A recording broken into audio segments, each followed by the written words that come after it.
Anything we need to worry about in the budget is the question I'm usually asked.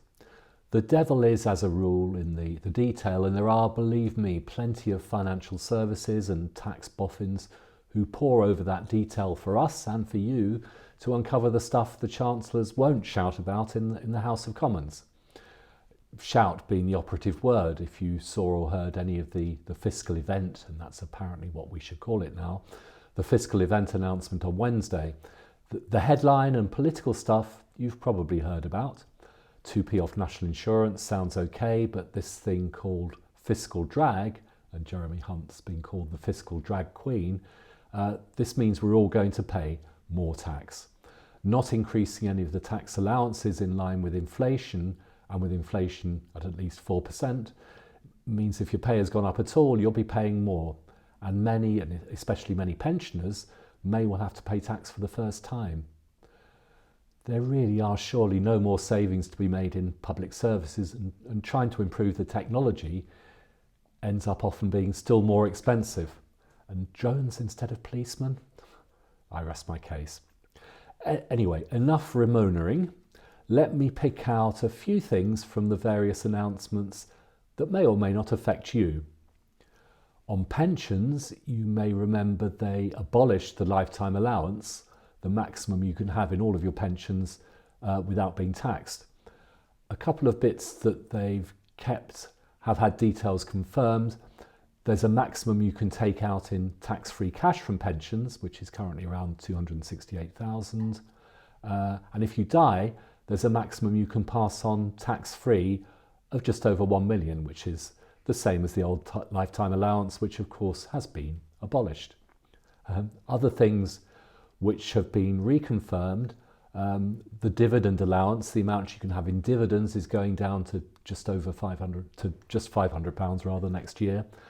And the capital gains allowance, capital gains tax allowance, the amount of profit you can make on selling property and investments without paying tax, is still going down to £3,000 and then disappearing altogether.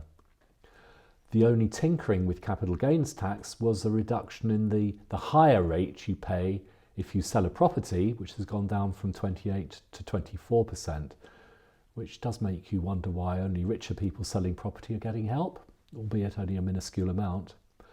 Oh, and if you have a holiday let, the income from it will be treated in the same way as other rental income.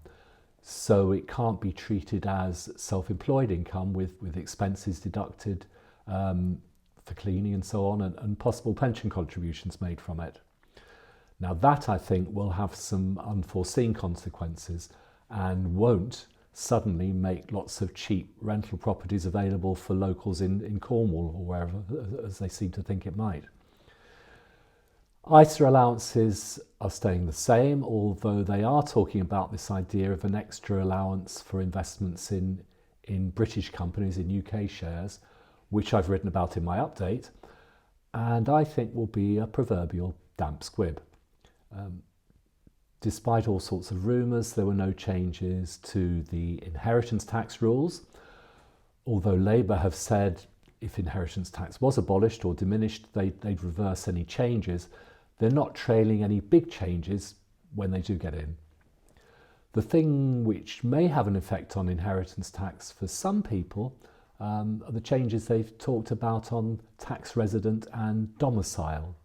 Now these are complicated, but the principle is that if you're born here, wherever you may go or live, you'll be liable to pay inheritance tax on your worldwide assets because you have this thing called UK domicile, and it's not something you can lose very easily by just living abroad.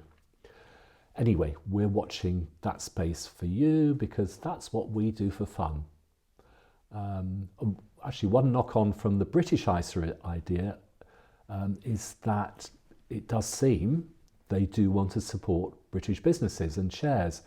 So I don't think there'll be changes to the allowance, which means that shares in smaller companies, AIM companies, and so on will get relief from inheritance tax. Again, we're watching that space for you.